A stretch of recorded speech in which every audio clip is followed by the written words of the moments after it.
오늘 여호수아의 예배, 또 다음 세대를 세우는 교회라는 제목인데요.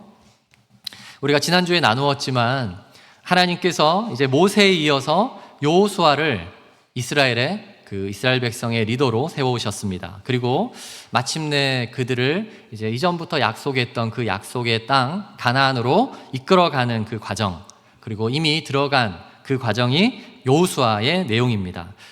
그 여정을 먼저 저희가 지도로 간략하게 살펴보면, 이스라엘 백성이 이제 광야에 40년을 머무르다가 사실 바로 가데스 바냐를 지나서 브엘세바 또 헤브론해서 바로 올라갈 수도 있었는데 그러지 않고, 또 에돔에 어떤 방해가 있긴 했지만 오른쪽으로 아래로 돌아서 오른쪽으로 해서 이렇게 들어가게 됩니다. 그렇게 가게 되는 데는 한 두 가지 정도의 이유가 있죠. 먼저는 모세에게 저 느보산이 보이죠? 저 느보산에서 이스라엘 백성을 축복하는 그러한 시간을 허락하셨습니다. 모세는 비록 그들과 함께 또 그 가나안 땅으로 들어가지 못했지만, 그러나 그 느보산에 올라가서 그곳에서 이제 그들의 백성들이 어디에서 살게 될지 하나님께서 보여주신 거예요. 지난주에 나누었던 모세의 그 축복의 기도의 장소가 저 느보산입니다. 저곳이 해발 한 850m 되는 그런 높이인데, 저곳에 서면 앞으로 이스라엘 백성이 살아가는 그 가나안 땅의 모습이 쭉 보이는 것이죠. 그리고 그곳에서 지난주에 나누었던 것처럼 모세는 간절한 축복의 기도를 하나님께 했습니다. 그리고 두 번째로 하나님께서 이곳을 돌아서 가게 한 이유가 있다면, 가나안 땅을 가면서 바로 요단강을 건너게 한 것입니다.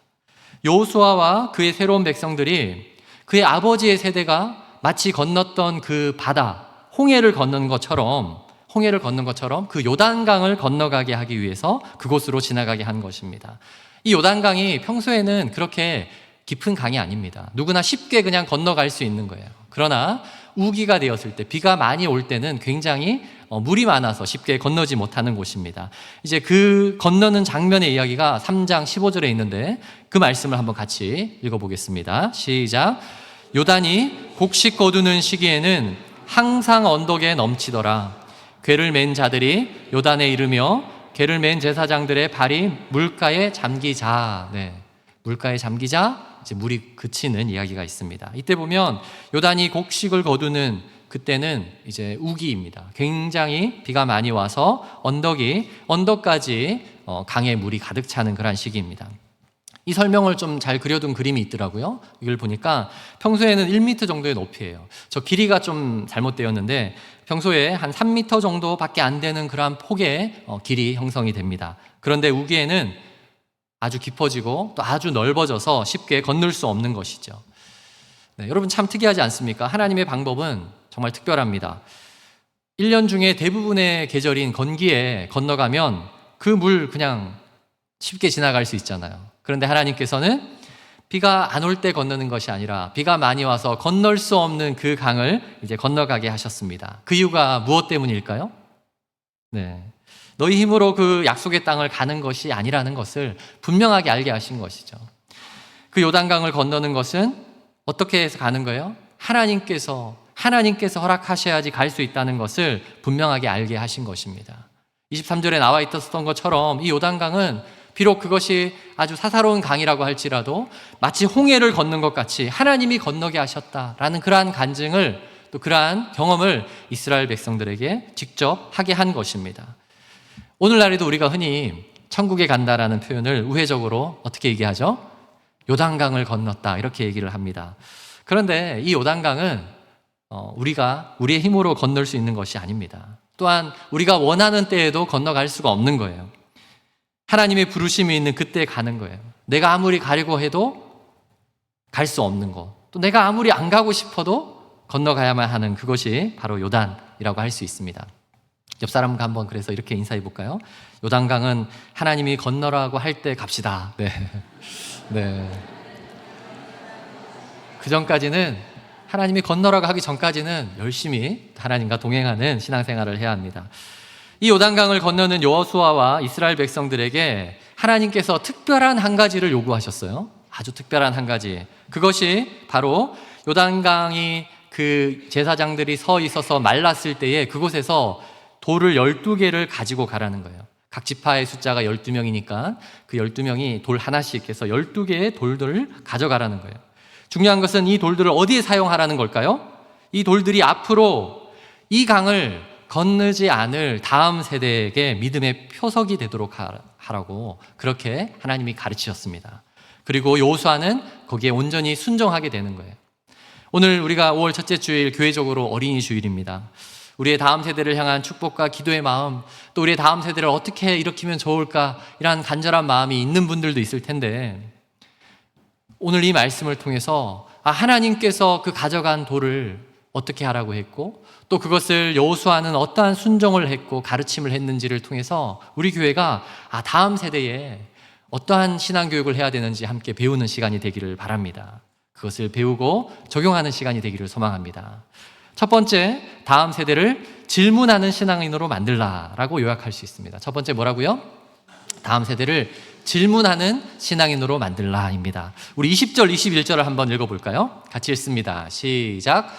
여호수아가 요단에서 가져온 그 12돌을 길갈에 세우고 이스라엘 자손들에게 말하여 이르되 후일에 너희의 자손들이 그들의 아버지에게 묻기를 이 돌들은 무슨 뜻이니까 하거든. 네. 길갈에서 가져온 돌들로 인해서 너희의 어떤 자녀들이 질문하도록 만들게 하는 것, 이제 그것이 굉장히 중요한 가르침이었습니다. 여러분, 어린아이들의 가장 큰 특징이 무엇인가요? 호기심 많고 막 시끄럽고 가만히 있지 않습니다.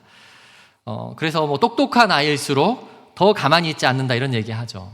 이것저것 다 만져봐야 하고 계속해서 질문하고 더 시끄럽습니다. 아이들이 가만히 있고 질문도 안 하고 그냥 시끄럽지 않다, 그러면 어떤 상황인가요? 네, 어딘가 아픈 겁니다. 그렇죠? 네, 가만히 있으면 어딘가 아파서 지금 그런 거예요. 우리 교회에 저는 우리 아이들이 굉장히 시끄러웠으면 좋겠습니다. 아픈 아이들처럼 가만히 있는 것이 아니라 막 질문하고, 그래서 하나님 정말 계셔? 왜 교회에 왔는데 하나님이 안 보이지? 이런 질문도 하고 마음껏 질문하는 그러한 교회가 되면 좋겠습니다. 약 10년 전에 한국에서 이제 베스트셀러가 되었던 책이 있어요. 그것이 미국에서는 이미 1988년에 나온 이후로 뉴욕타임즈에서 34주간 1위를 하기도 했고 전 세계의 103개국에 이것이 출간되기도 했는데, 그 책의 제목이 뭐냐면 내가 정말 알아야 할 모든 것은 유치원에서 배웠다라는 책입니다. 들어보셨죠? 내가 정말 알아야 하는 것은 모든 것은 유치원에서 배웠다. 로버트 풀검이라는 저자인데 이분이 목사님이세요. 한국에서도 이제 200만 명이 넘는 사람들이 이 책을 봤는데, 이 책에서 이런 얘기를 합니다. 삶의 지혜는 대학교와 대학원의 상아탑의 그 꼭대기가 아니라 유치원생이 가지고 놀던 그 모래성에서 있다, 이제 그런 얘기를 합니다. 한국에서 이 책이 다시 화제된 이유가 뭐냐면, 아이들에게 그동안 한국의 부모님들이 많은 교육을 해봤는데 자꾸 교육이 실패한 거예요. 그래서 다시 교육에 대한 베스트셀러를 찾아보니까 유치원 교육이 중요하구나라는 것을 깨달은 것이죠. 사실 그 교육의 열정은 한국을 따라가는 나라가 없잖아요. 그래서 부모들이 어떻게 하면 나의 자녀를 더 제대로 된 교육을 시킬까에 온갖 관심이 있었고, 마침 이 책이 또 굉장히 잘 홍보가 되어서 열풍을 불었습니다. 많은 돈을 들여서 학원을 보내는 것도 소용이 없더라. 근데 이 책을 통해서 엉뚱한 결론을 내린 사람들이 있었습니다. 좋은 유치원을 보내야 된대. 네. 이 로버트 폴검이라는 목사님은 미국에서 자랐으니까 미국 영어 유치원 나왔을 거 아니에요. 네. 영어 유치원을 보내야 돼. 그래서 그 영어를 배우게 하고 미국식 영어 유치원에 가야지 된다라는 이제 이러한 엉뚱한 논리를 펼치기도 했습니다. 저자가 말하는 유치원 교육이 중요한 이유가 무엇입니까? 그때는 무엇이든지 다 가르치는 대로 다 받아들이는 순수한 때였기 때문이에요. 아이들이 스스로 그것을 찾아 나가도록 교육해야 되는 거예요. 누가 강요해서 배우는 것이 아니라 그 호기심과 자신이 살아가면서 필요한 모든 것을 스스로 찾고 이렇게 한번 해보기도 하고 저렇게 해보기도 하는 그 시기, 그것이 중요한 시기임을 사실은 말하는 것이에요. 신앙인들에게도 마찬가지입니다. 그 어린 시절이야말로 신앙교육을 가장 제대로 할 수 있는 시기입니다. 아이들의 눈높이에서 가르치는 대로 아이들이 다 수용하는 시기이기도 해요. 그런데 중요한 것은 그날 앉아서 성경 외워 무조건 해가 아니라 스스로 그것을 하게 하고 스스로 질문하게 하고 그렇게 하는 것이 중요한 것이죠. 하나님의 명령으로 지금 요단에서 12개의 돌을 가져온 여호수아는 그 돌을 어디에다가 놨어요? 길갈이라는 지역에다가 이렇게 쌓아뒀습니다. 사실 그 돌이 한 사람이 가지고 온 것이기 때문에 그렇게 큰 돌일 수가 없습니다. 그냥 작은 어떤 어깨에 멜 수 있는 돌이었어요. 그런데 그 돌은 물속에서 가져왔기 때문에 어떠한 특징을 가지고 있을까요? 모양도 다르고 색깔도 분명 다를 거예요. 그 돌을 길갈이라는 곳에 나왔어요. 길갈이 어느 지역입니까? 이스라엘을 보면 저 북쪽과 저 남쪽을 서로 오갈 때에 통과해야 되는, 그들이 반드시 통과해야 되는 길목과 같은 곳이에요. 그곳에다가 두었습니다. 왜 이러한 일을 했을까요?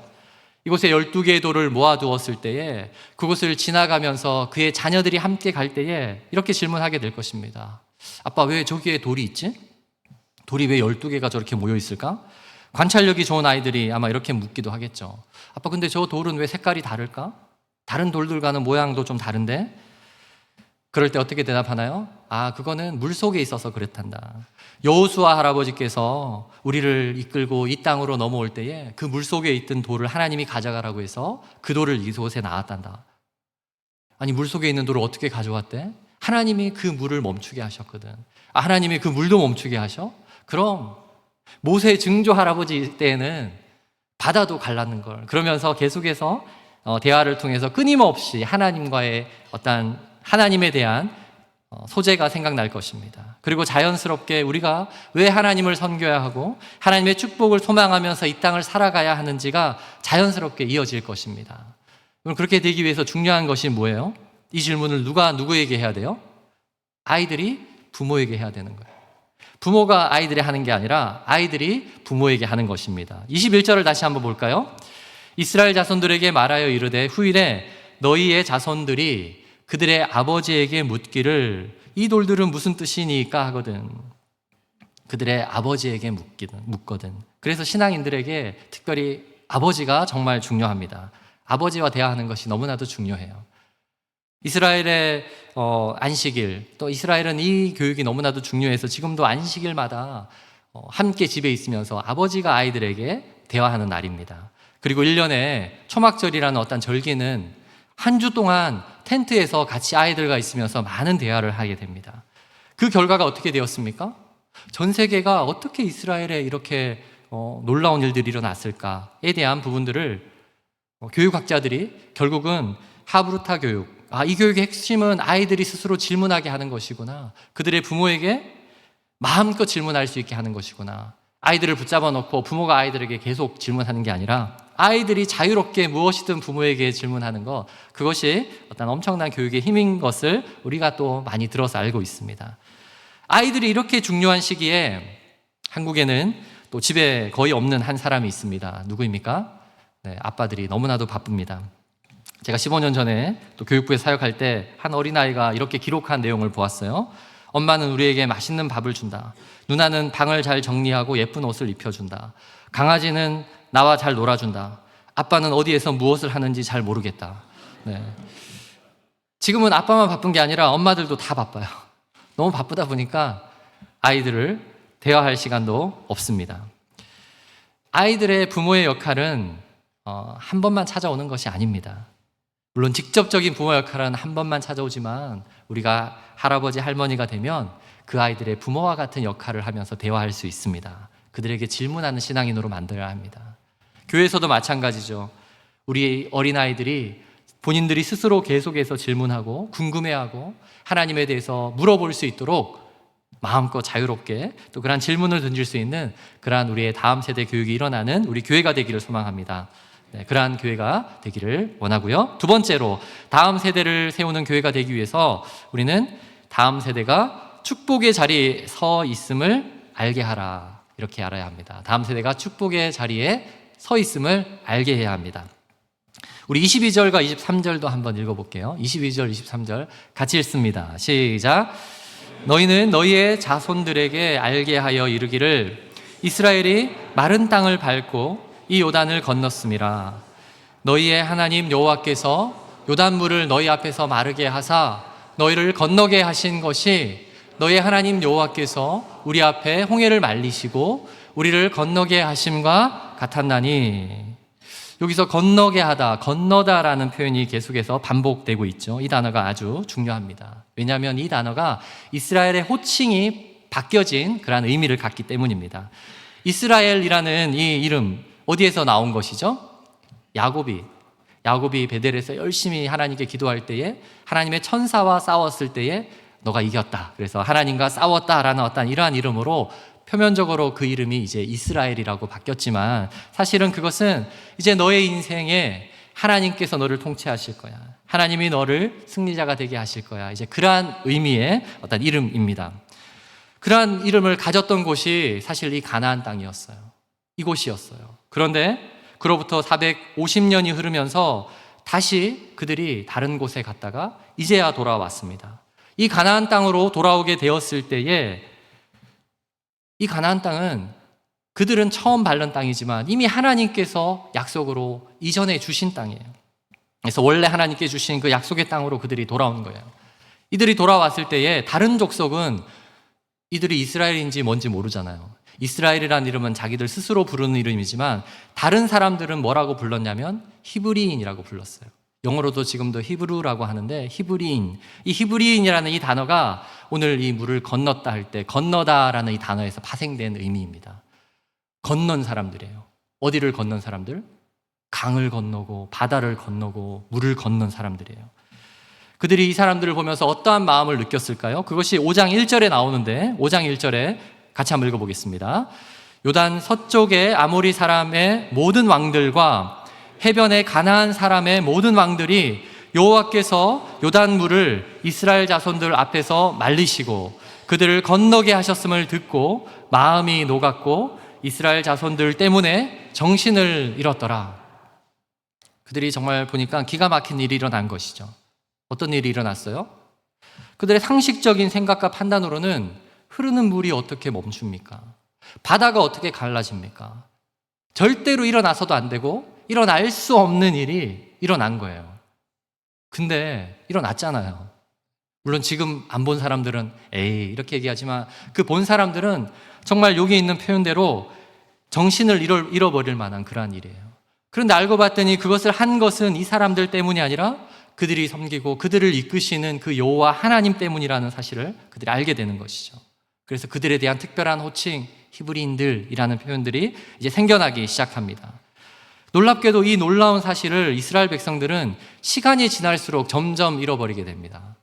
다른 민족은 기억하고 있는데 자신들은 그것을 잃어버리게 돼요. 그리고 내가 섬기는 하나님 말고 저 이방신들이 섬기는 저 신들도 한번 섬겨보고 싶은 마음에 결국은 그러한 역사적인 잘못된 길을 가게 되는 것이죠.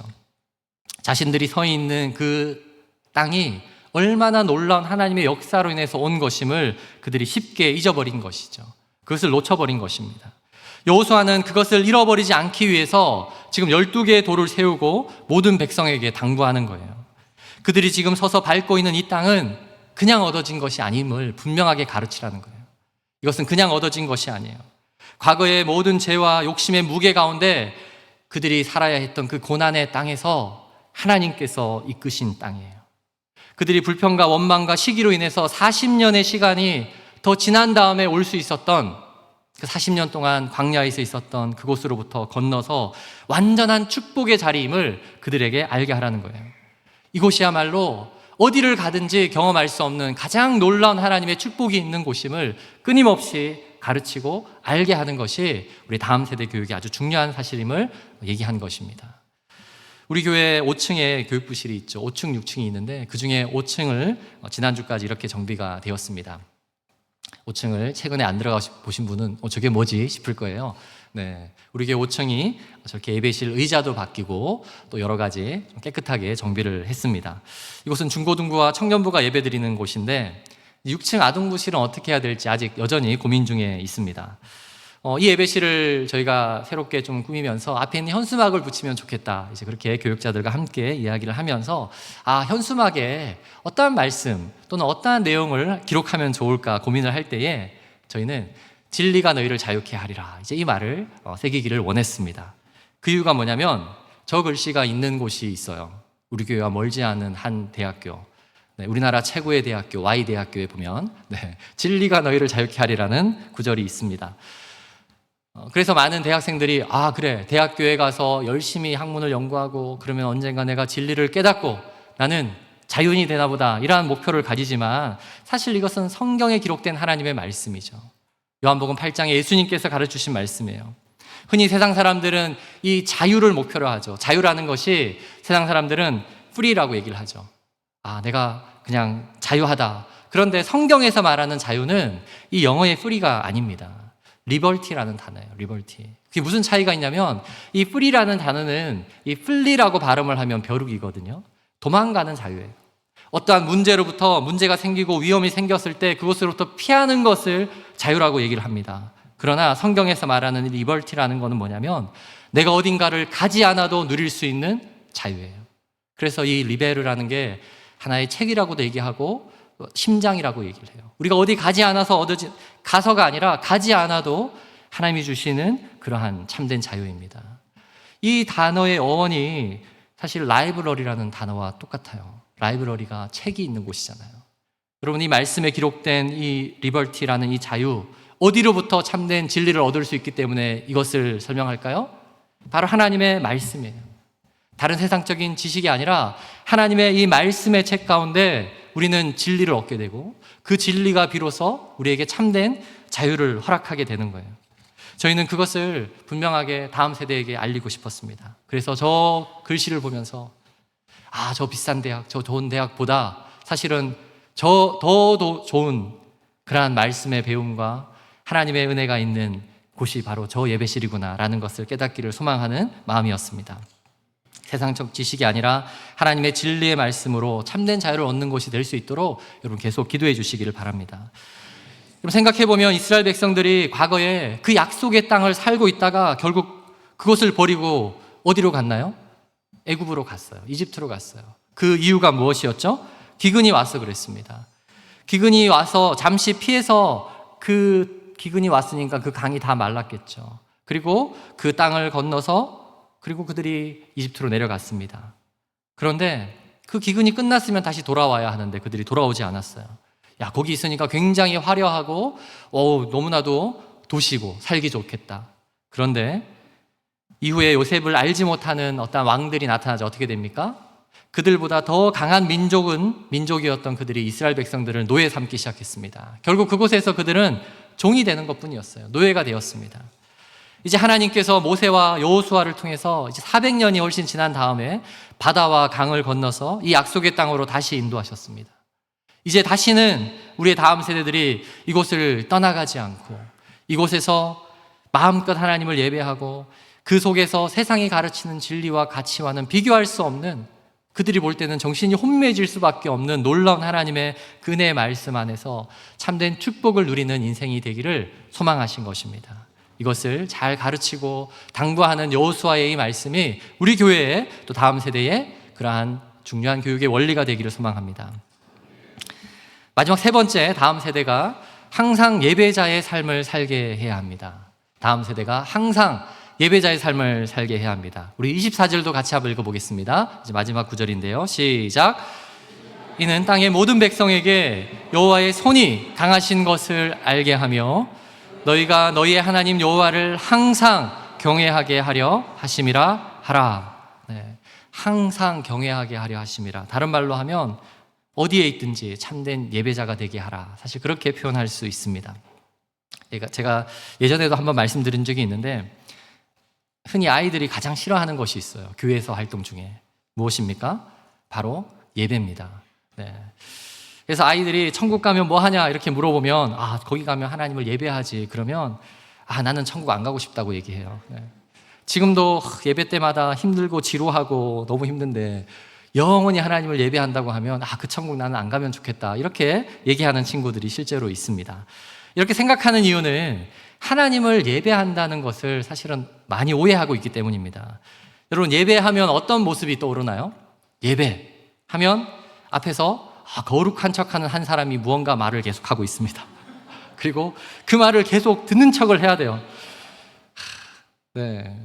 여러분, 제가 아무리 앞에서 거룩한 척 해도 여러분 제가 거룩하지 않다는 거 다 알고 있는 것처럼 여러분이 앞에서 아무리 듣는 척 해도 저는 여러분이 듣는 척 하는 사람과 정말 듣고 있는 사람 다 보입니다. 사실 이 예배는 저의 말을 듣는 시간이 아니죠. 앞에 선 사람의 말을 듣는 것이 아니라 우리 모두는 지금 하나님 앞에서 함께 하나님을 경배하고 찬양하는 예배자입니다. 하나님께 진실한 마음으로 감사와 찬양을 마음껏 할 수 있는 시간이 예배이고요. 그리고 우리 모두의 간절한 그 기도를 하나님께 간구하며 올려드리는 시간이 사실은 예배의 시간입니다. 그래서 대표 기도자가 자신의 어떤 사사로운 감정이 아니라 우리 교회가 함께 소망해야 되는 기도, 그리고 우리 성도들이 함께 간구하며 기도해야 되는 그 내용을 한 주간 또는 몇 주간 계속 고민하고 또 고민하면서 3분 안에 해야 됩니다. 3분이 지나간 사람들은 고민을 조금 덜한 사람인 것 같아요. 더 많이 고민하면서 우리 교회가 함께 기도해야 되는 내용이 무엇인지, 그것을 기도하는 시간이 대표 기도입니다. 여러분, 설교자인 저도 마찬가지죠. 하나님이 이미 정해주신 이 말씀들 가지고 한 주간 계속 묵상하고 또 묵상하면서 어떻게 하면 오늘 더 재밌게 할까가 아니라, 그것이 아니라 어떻게 하면 하나님이 주신 이 메시지를 우리의 성도들이 한 주간 우리 성도들의 삶 속에서 삶을 살아가게 할까, 그 삶의 실천을 옮기게 할까, 이것이 저의 고민이 되어야 합니다. 따라서 이곳에 있는 우리 모두의 참된 예배는 사실 이곳에서의 예배가 아니라 이 예배당을 떠나는 순간부터 시작되는 거예요. 이 예배당을 떠나면서부터 참된 예배자의 삶이 시작되는 거예요. 하나님이 주신 그 말씀으로 바르게 한 주간을 살아간다면 우리는 예배자가 된 거예요. 그런데 듣기는 들었는데 돌아가면서부터 다 잊어버렸고 그거와 상관없는 그냥 이전과 똑같은 삶을 살아가면 그 사람은 참된 예배자라고 말할 수 없습니다. 여호수아가 특별한 마음으로 다음 세대의 신앙을 당부하는 이 말씀에서 너희 자녀들은 하나님을 항상 경외하는 자가 되어야 한다라는 의미가 바로 이런 것입니다. 그들이 지금 부모와 함께하는 그때만 잠시 신앙생활을 잘하는 것이 아니라, 그들이 그 길갈에서만 모여서 신앙생활을 잘하는 것이 아니라 이제 그들은 어디로 가야 됩니까? 사방 각지로 흩어져서 각 지파를 이루는 삶을 살아가야 됩니다. 그들이 어느 곳에 있든지 어디서든지 하나님의 뜻을 알고 순종하고 따르는 참된 예배자가 되도록 하는 것이 아주 중요한 이러한 신앙의 훈련임을 여러분 기억하시기 바랍니다.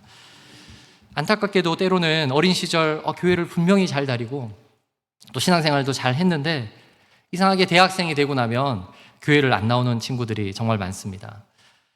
그 이유를 생각해 보면 그 전까지는 스스로 질문하지 않고 또 누군가가 시키거나 또 그냥 강요에 의해서 신앙생활을 하는 척 했을 가능성이 참 큽니다. 대학생 중에 정기적으로 주일 예배를 드리는 그 숫자의 통계가 이제 5% 이하라고 이미 발표가 됐습니다. 그래서 그 대학생들은 미전도 종족, 미전도 영역이라고, 선교지라고 이미 얘기를 합니다. 그런데 좀 감사한 것은 그들의 그 인생의 방황기가 어느 정도 또 있지만, 그러나 그들이 어린 시절 신앙생활을 잘 했던 친구들은 그 짧은 시간을 지나면 이제 청년의 마지막 때 또는 결혼을 한 이후로 교회로 다시 돌아오게 된다는 거예요. 이때 청년들이 돌아가는 교회가 어린 시절 열심히 했던 그 교회로 가기에는 뭔가 쑥스럽겠죠. 거기 말고 내가 새로운 마음으로 새롭게 시작하고 싶다라는 마음을 가지고 그러다 보니까 좀 새로운 교회를 찾습니다. 그래서 요즘 보면 청년들이 많이 모이는 교회는 다 이름이 좀 새로워요. 새로운 교회도 있고 더 새로운 교회도 있고 여러 가지 그렇습니다. 그래서 우리 교회도 청년들이 많이 모이게 하기 위해서는 이름을 새롭게 새로운 서울제일침례교회 이렇게 하는 게 어떨까 생각도 해봅니다. 여러분, 중요한 것은 그들이 어떤 교회가 됐든 다시 그곳에 와서 신앙생활을 시작하게 될 때에 이제 다시는 그곳을 떠나지 않고 그곳에서 참된 하나님을 예배하는 자들이 되어야 한다는 거예요.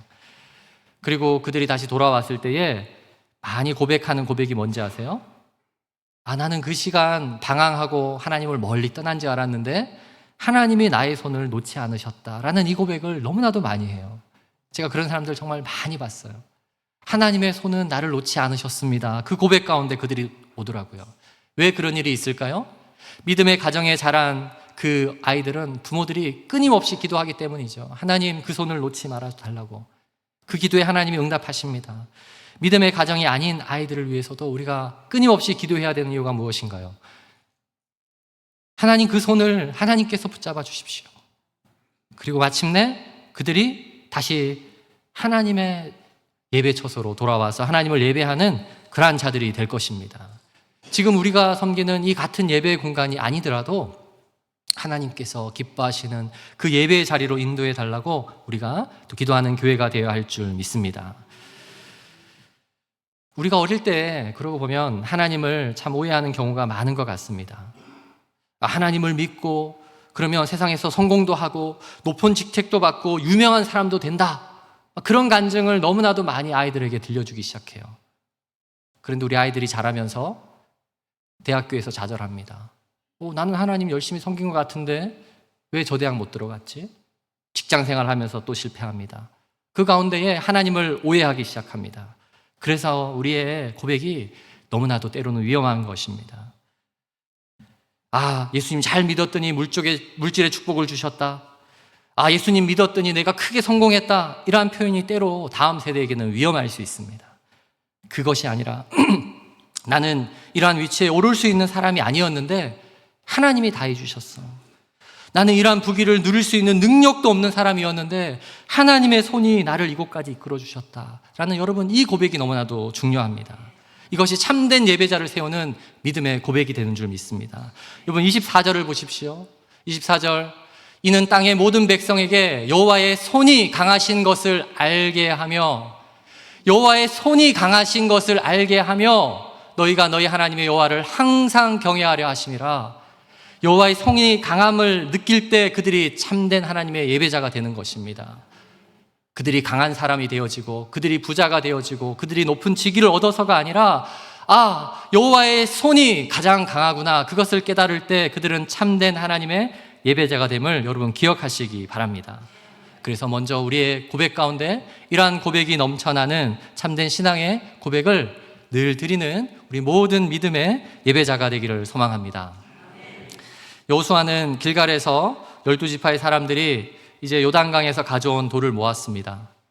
그 돌을 각자의 진영으로 보내지 않고 그곳에 한 곳에 모아뒀어요.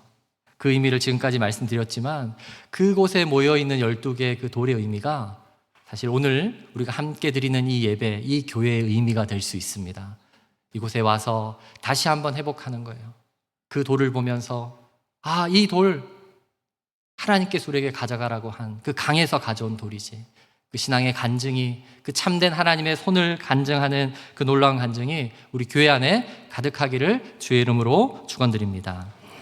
우리가 이 시간 한번 찬양하기 원하는데요, 하나님 앞에, 하나님 우리 교회가 이러한 다음 세대를 세우는 교회가 되면 좋겠습니다 라는 마음을 가지고 찬양하고 싶은데 어떤 찬양을 할까 고민하다가 나는 하나님을 예배하는 예배자입니다 라는 찬양을 선곡했습니다. 이 찬양은 우리 교회 아동부 아이들이 예배 때마다 임내송으로 예배를 드리며 찬양하는 고백입니다. 이 찬양의 가사 중에 내가 서 있는 곳 어디서나 하나님을 예배합니다. 내가 서 있는 곳 어디서나 하나님을 예배합니다. 이것이 우리의 고백이 되면 좋겠습니다. 우리가 오늘 또 어린아이와 같은 마음으로 하나님 이러한 참된 예배자가 되게 해달라고 우리가 같이 고백하고 기도하는 시간 갖겠습니다.